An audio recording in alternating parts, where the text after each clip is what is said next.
We have a tradition in this house, as I'm sure many of you do in yours, the annual reading of Clement Clarke Moore's immortal poem, A Visit from St. Nicholas. And our version here is helped wonderfully by the gorgeous artwork of renowned children's book author and illustrator Jan Brett.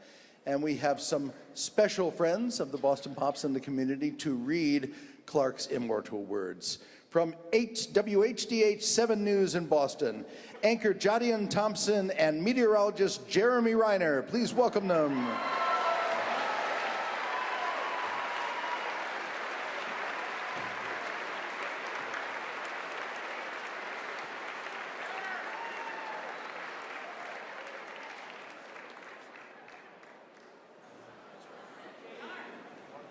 You got a fan.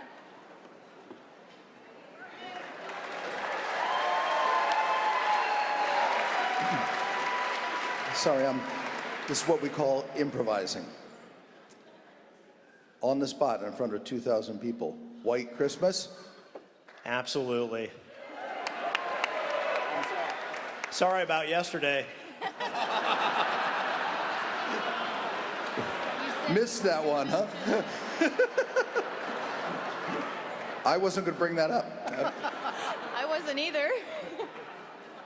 We forgive you. It's nice to have.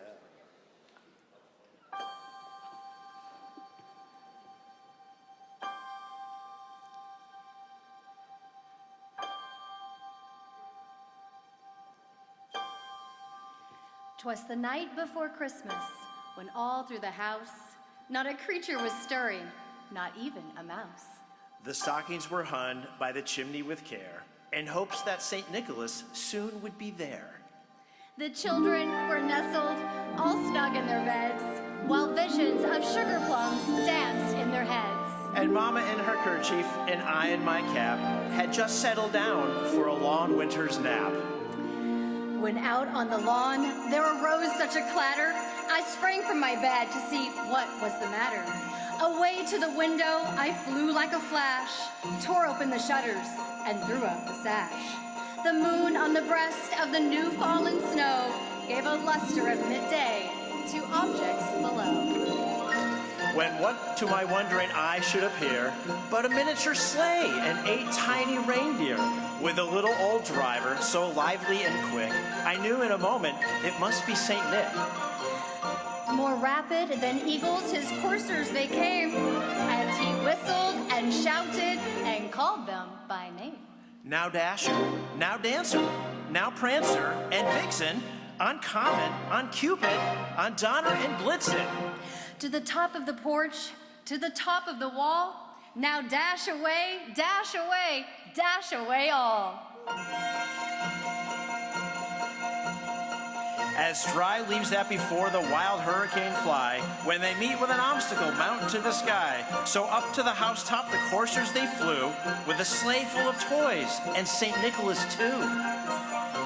And then, in a twinkling, I heard on the roof the pouncing and pawing of each little hoof. As I drew in my head and was turning around, down the chimney St. Nicholas came with a bound. He was dressed all in fur from his head to his foot, and his clothes were all tarnished with ashes and soot. A bundle of toys he had flung on his back, and he looked like a peddler just opening his pack. His eyes, how they twinkled. His dimples, how merry. His cheeks were like roses, his nose like a cherry. His droll little mouth was drawn up like a bow, and the beard on his chin was as white as the snow. The stump of a pipe he held tight in his teeth, and the smoke had encircled his head like a wreath. He had a broad face and a little round belly, just shook when he laughed.